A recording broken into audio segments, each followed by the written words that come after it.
আমরা আল্লাহ রাব্বুল আলামিনের শুকরিয়া আদায় করি যে আল্লাহ সুবহানাহু ওয়া তাআলা আমাদেরকে সলাতুল জুমা আদায় করার তৌফিক দিয়েছেন, আলহামদুলিল্লাহ। এরপরে আপনাদের অনেকগুলো প্রশ্ন আছে, আমি চেষ্টা করব যেটা উত্তর দেওয়ার মতো আমার জানা আছে সেটা উত্তর দেব, যেটা জানা নেই আমি বলবো যে জানা নেই।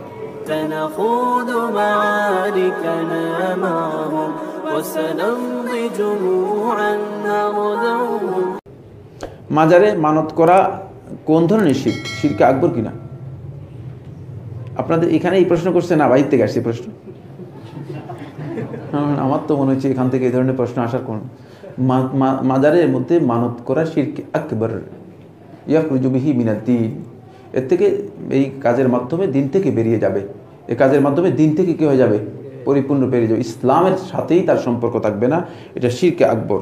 আমার পৈতৃক সম্পত্তিতে একটি মাজার আছে, আমি কি আক্রমণাত্মক হব নাকি বিনয় সহিত দাওয়া দিব?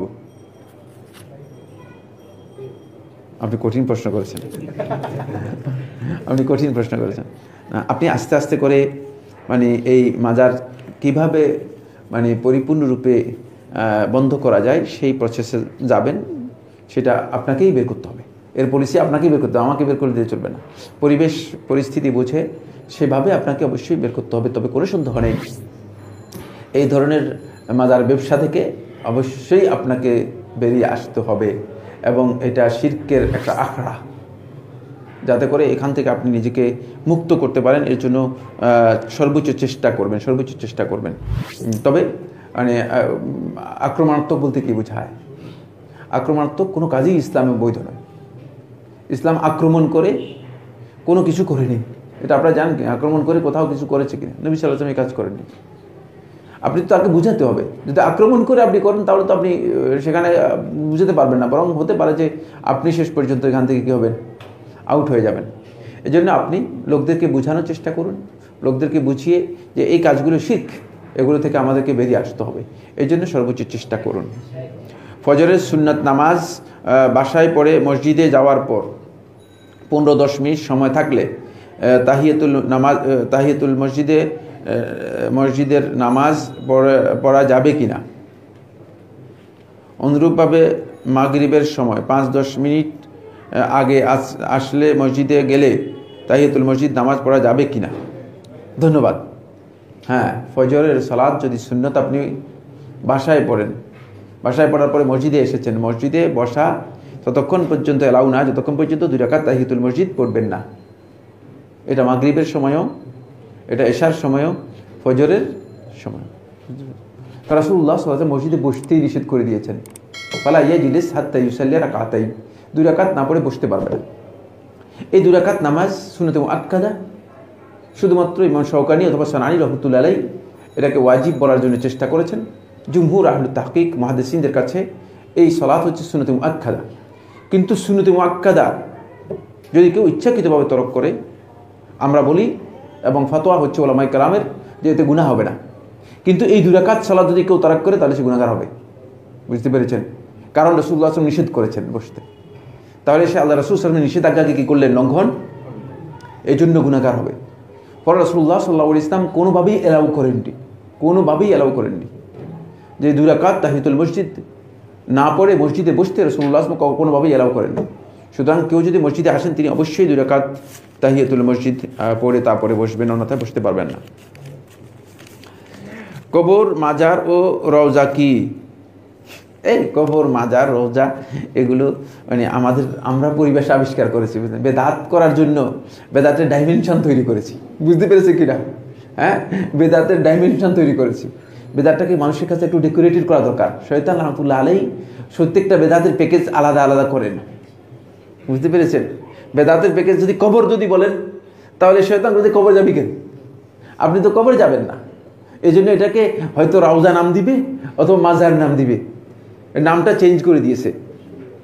মানে শয়তান তো এই প্যাকেজিংয়ের ক্ষেত্রে শয়তানের সর্বোচ্চ মানে কৌশল রয়েছে, এই জন্য সে এটাকে ডাইমেনশন তৈরি করে দিয়েছে, এর নাম দিয়েছে মাজার। না, আপনি মনে হচ্ছে তো মাজারে গিয়েছি, আমি কবর যাই নাই। কবর পূজারীরা এখন মানে তারা মানে একথা বলে আমরা কবর পূজা করি না, মানে আমরা মাজার পূজা করি, একথা বলে না যে আমরা মাজার পূজা করি। একই জিনিস, কবর, মাজার, রওজা যেই নাম দেন না কেন একই জিনিস। রওজা বলতে হলো বাগানকে বোঝানো হয়, মাজার বলতে হলো দর্শনীয় স্থান। আপনি বলেন তো কবর মধ্যে দেখার কিছু আছে? হ্যাঁ, এটা দর্শনীয় স্থান হয় কিভাবে? এটা শয়তান ছাড়া আর কেউ নাম দিয়েছে? আপনারা কি মনে করেন? এটা শয়তানের একেবারে মানে এই পুরো নামটাই মানে শয়তানের ডেকোরেশন, এটা শয়তানই দিয়েছে এটাকে। এখানে দেখার কিচ্ছু নেই, দর্শনীয় স্থান বলতে কিচ্ছু নেই। আর এটাকে রওজা দেওয়ার কোনো সুযোগ নেই। এটা রওজা নয়, এটা বাগান নয়, এটা হচ্ছে কবর। আল্লাহ রাসূল সাল্লাল্লাহু আলাইহি ওয়াসাল্লাম এটাকে কবর বলেছেন। এটা হচ্ছে কবর, রওজা কিভাবে নাম দিচ্ছেন। ফলে মানে এই বিভিন্ন ধরনের নাম দিয়ে তারা যেটা বুঝান, তারা মনে করেন থাকেন যে তাদের ওই কবরস্থ যে ব্যক্তি আছে তাদের কাছে যিনি অনেক বেশি সম্মানিত, তারা মনে করে থাকেন যে মানে তার এই স্থানটা জিয়ারতের স্থান। এখানে আপনি যত যাবেন তত বেশি আপনি তার কাছ থেকে অনেক ফয়েজ, ফজিলত, বরকত এগুলো পাবেন। বুঝলেন? এইটা সবটাই ভয়ঙ্কর ধরনের শিরকি আকীদা, ভয়ঙ্কর ধরনের শিরকি আকীদা। কবরের কাছ থেকে, কবরস্থ ব্যক্তি থেকে কিছু আমরা লাভ করতে পারবো না। তাকে যদি কিছু দেওয়ার থাকে আপনি দিতে পারবেন, আপনি কিছু নিয়ে আসতে পারবেন না। কিন্তু আমরা যে কাজটা করি সেটা হচ্ছে আমরা কবরে গিয়ে ইমান নিয়ে যাই, আসার সময় আমি খালি হাতে ইমান ছাড়া ফিরে আসি, ইমানটা নষ্ট করে দিয়ে আসি। যেসব কবরস্থ ব্যক্তির কাছে, তার কাছে আমরা চাই, তাকে বলি যে আমার জন্য ব্যবস্থা করেন। মৃত্যুর পরে কোনো মানুষ কারোর জন্য কিছু করতে পারবে না, যতই তার আল্লাহ রাব্বুল আলামিনের কাছে মর্যাদা হোক না কেন। কারণ তার নিজের আমল নামা বন্ধ হয়ে গেছে, অন্যের আমল নামে কাজ করবে কিভাবে? যার নিজের অ্যাকাউন্টই নেই, অন্যের অ্যাকাউন্টে সে টাকা পাঠাবে কোত্থেকে? কথাটা বুঝতে পারলাম কিনা? আমার নিজেরই অ্যাকাউন্ট নেই, আমি এখন অন্যের অ্যাকাউন্টে টাকা পাঠাবো কোত্থেকে? টাকা দেওয়ার কোনো ক্ষমতা নেই আমার, আমার নিজেরই কাজ বন্ধ হয়ে গেছে, অ্যাকাউন্ট ক্লোজড। সুতরাং অন্যের অ্যাকাউন্টে আমি টাকা দিচ্ছি, এ কথা ডাহা মিথ্যা কথা, অন্যের কোনো উপকার করতে পারবে না। রাসূলুল্লাহ সাল্লাল্লাহু আলাইহি ওয়াসাল্লাম হাদিস দ্বারা প্রমাণিত যে কিছুই উপকার করতে পারবে না। এগুলো আমাদের সমাজের মধ্যে ব্যাপকভাবে বিভ্রান্তি। আমাদের কবর পূজারী, মাজার পূজারী, দরগা পূজারী, দরবার পূজারী, এই সমস্ত বন্ধুগণ এগুলো ব্যাপকভাবে প্রচার করে যাচ্ছে। তার কারণ হচ্ছে এগুলো শয়তান সুন্দর করেই, বুঝলেন না, উপর দিয়ে মানে ভালো করে প্যাকেজ করে দিয়েছে। প্যাকেটটা খুব সুন্দর, বুঝলেন না। এই প্যাকেটের নাম দিয়েছে মাজার, প্যাকেটের নাম দিয়েছে রওজা, কেউ কোনো দেখা যায় রওজা মুবারক, নাউজুবিল্লাহ, এর নাম দিয়েছে ওরস মুবারক। আরে ওরস মুবারক হয় কিভাবে? ওরস শব্দের অর্থ জানো কিনা তুমি? ওরসের অর্থ হচ্ছে মিলন। মিলন অর্থ কি? মোবারক হয় কিভাবে? না ভাষাগত জ্ঞান রয়েছে, না ইসলামের জ্ঞান রয়েছে, না কোরআন এবং হাদিস সম্পর্কে কিছুই জানে। সবটাই মানে শয়তান লানতুল্লাহ আলাইহি আমাদেরকে সাজাই গুছাই দিয়েছে, বুঝতে পেরেছেন? সুতরাং এগুলো থেকে আমাদেরকে দূরে সরে আসতে হবে। আজকে কি ব্যাপার, মানে প্রশ্ন কমের কথা বলার কারণে কি প্রশ্ন বাড়াই দিচ্ছে কিনা বুঝতে পারলাম না। প্রশ্ন শেষ করতে হবে, আর দিবেন না, আর দিবেন না। জি, আসসালামু আলাইকুম। ওয়ালাইকুম সালাম। আমার বোন নামাজ পড়ে না, ইন্না লিল্লাহি ওয়া ইন্না ইলাইহি রাজিউন। নামাজ পড়ে না এই কথা বললে তো আর মাসালা জিজ্ঞেস করার প্রয়োজন নেই, বুঝতে পেরেছেন? কারণ নামাজ পড়ে না অর্থই হচ্ছে মানে তার কি নেই, ইমানের খোঁজখবর নেই। নেই বললাম না আমি, বুঝলেন? ইমানের খোঁজখবর নেই, কোনো সন্দেহ নেই। ইমান আছে কি নাই এটা এখন আর কি করতে পারতেছি না।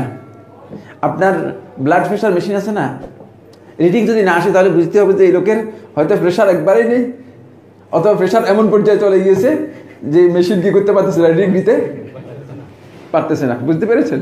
ঠিক এই লোকের অবস্থাও তাই।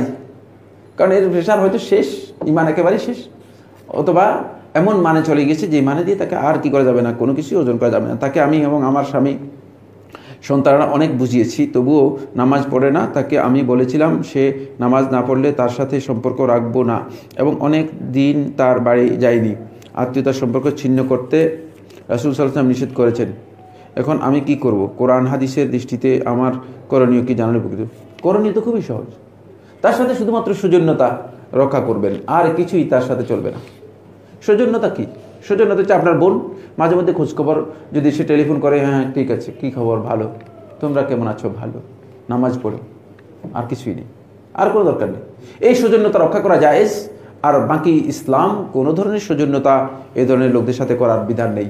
এদের সাথে কোনো ধরনের ওই আত্মীয়তার সম্পর্ক আসবে কখন? আত্মীয় হলেই তো আত্মীয়তার সম্পর্ক আসবে, বুঝতে পেরেছেন কিনা? আত্মীয় তো মানে আত্মীয়তা থেকে বেরিয়ে গেছে ইমানের কারণে। ইন্নাহু লাইসা মিন আহলিক, আল্লাহ রাব্বুল আলামিন নবীকে বলতেছেন, নবীর সন্তানকে বলতেছেন, আউয়ালু রাসূলিন আলাল আলাম, এই বিশ্ববাসীর কাছে সর্বপ্রথম রাসূল নূহ আলাইহিস সালামকে বলতেছেন তার সন্তানের ব্যাপারে, যে এই সন্তান তোমার পরিবারের অন্তর্ভুক্ত নয়। আত্মীয়তার সম্পর্ক বুঝতে পেরেছেন? আত্মীয়তার সন্তান কাট হয়ে গিয়েছে। এখানে শুধুমাত্র সৌজন্যতা বজায় রাখা, আর কিছুই নেই। তাকে সলাতের ব্যাপারে বলে দিবেন, আর বলে দিবেন যে মানে আমরা দুঃখিত, সলাতের ব্যাপারে আমরা অনেক বেশি দুঃখিত। সলাৎ ছাড়া ইসলামের সামান্যতম কোনো স্থান নেই। আমরা অনেকে বুঝি নেই, আমাদের সমাজের মধ্যে সলাৎ ছাড়া সবাই মুসলিম, কবর পূজারী সবাই মুসলিম, কবরে গিয়ে সিজদা দেয় সেও মুসলিম। এই সমস্ত ইসলামের, আল্লাহ রাব্বুল আলামিনের কাছে ইসলামের কাছে কোনো দাম নেই। খুব ভালো করে খেয়াল, এই ইসলামের কোনো দাম ইসলামের মধ্যে নেই। এই কারণে আমরা মুসলিমদের সমস্যার মধ্যে পড়ে গেছি। পরে মুসলিম এসে মানে কি করে, মসজিদের মধ্যে জুতা চুরি করে। মসজিদে জুতা চুরি হয় কিনা? আরে জুতা চুরি হয়, দেখেন আমরা জুতা এখানে নিয়ে আসছি। আমি যে মসজিদে সালাত আদায় করে থাকি সে মসজিদে 3 জোড়া নিয়ে গিয়েছে। তো আমি আর কত জুতা কিনবো, আর জুতা কিনতেই যাইনি, বুঝতে পেরেছি। বলছে পুরান জুতা যে রাস্তায় পাওয়া যায় কিনে তালাশ করতেছি, যে সেখান থেকে নিয়ে তারপরে মসজিদে যেতে। নাউজুবিল্লাহ। মুসলিমরা এসে মানে মসজিদের মধ্যে জুতা চুরি করতে পারে যারা, তাহলে বুঝেন যে মানে তারা কোন মানের মুসলিম, কোন মানের মুসলিম। এই কারণেই এই মানের মুসলিম হয়েছি আমরা, এই কারণে। সেটা হচ্ছে আমরা আসলে ইসলামের সাথে কোনো সম্পর্ক নিজেদের নেই। স্বামী স্ত্রীর মধ্যে সবসময় ঝামেলা হচ্ছে, যদিও তারা দিন মানার চেষ্টা করে। এখন তাদের সম্পর্ক ঠিক করার জন্য করণীয় কি? না, এটা বড় মাসালা জিজ্ঞেস করেছেন। এটা যে কোনো একজন যোগ্য আলেমের সাথে অথবা ভালো জ্ঞান রাখে এই ধরনের ব্যক্তির সাথে আপনার কাউন্সিলিং করে নেবেন, কী কী প্রবলেমের কারণে এই সমস্যাটুকু হচ্ছে। তাহলে হয়তো তিনি আপনাদেরকে একটা সুন্দর পরামর্শ দিবেন। মানে এখানে অনেক লম্বা একটা মাসআলা বিষয় আলোচনা করে দিয়েছেন। কোনো সন্দেহ নেই, দাম্পত্য জীবনের সম্পর্ককে আল্লাহ সুবহানাহু ওয়া তাআলা কোরআনে কারীমের মধ্যে বলেছেন দুটি। এটা ওয়াজাআলা বাইনাকুম মাওয়াদ্দাতা ওয়া রাহমা, মাওয়াদ্দা এবং রাহমা। মাওয়াদ্দা হচ্ছে ভালোবাসা, আর রাহমা হচ্ছে দয়া। এই দুইটা মানে এখানে দুইটার কোনো একটা অনুপস্থিত, বুঝতে পেরেছেন কিনা? হয়তো মাওয়াদ্দা অনুপস্থিত, তাহলেও সেখানে শান্তি থাকবে না, অথবা রাহমা অনুপস্থিত, তাহলে এখানে কি থাকবে না? শান্তি থাকবে না। এই দুইটির জন্য কাউন্সিলিং করতে হবে, একজন যোগ্য আলেমের সাথে কথা বলতে হবে। আমি একটা কোম্পানিতে চাকরি করি, চাকরির সুবাদে আমাকে বিভিন্ন জায়গায় যেতে হয়। যাওয়া আসার জন্য কোম্পানি আমাকে যাতায়াত বিল দেয়। আমি যদি যানবাহনে না গিয়ে হেঁটে গিয়ে ওই বিলটা নেই, তাহলে কি আমার এই টাকাটা হারাম হবে? কোনো সন্দেহ, এই টাকাটা আপনার জন্য বৈধ হবে না। কারণ হেঁটে গিয়ে আপনি বিল করবেন কৃষি ভিত্তিতে। বিল করার জন্য তো আপনাকে অবশ্যই কী থাকতে হবে? একটা ভিত্তি থাকতে হবে। বিল করার যেহেতু ভিত্তি নেই, এটা আপনার জন্য জায়েজ নেই, এটা কোনো সন্দেহ নেই। মানে ইসলামী শরীয়তের মধ্যে যে কাজটা আপনি করার সময় আপনার মনে হচ্ছে যে এই কাজটা কি নয়, ঠিক নয়, এটাই গুনাহ। ইসলাম গুনাহ এটাকেই বলেছে। সুতরাং আপনার এটা কীভাবে ঠিক হবে? অথচ আপনি গিয়েছেন 1 টাকা খরচ হয় নাই, আর আপনি বিল করতেছেন যে 50 টাকা খরচ, প্রশ্নই আসে না। এটা জায়েজ নেই। আল্লাহ সুবহানাহু ওয়া তাআলা আমাদের সবাইকে তৌফিক দান করুন। সুবহানাকাল্লাহুম্মা ওয়া বিহামদিকা আশহাদু আল্লা ইলাহা ইল্লা আনতা আস্তাগফিরুকা ওয়া আতুবু ইলাইক।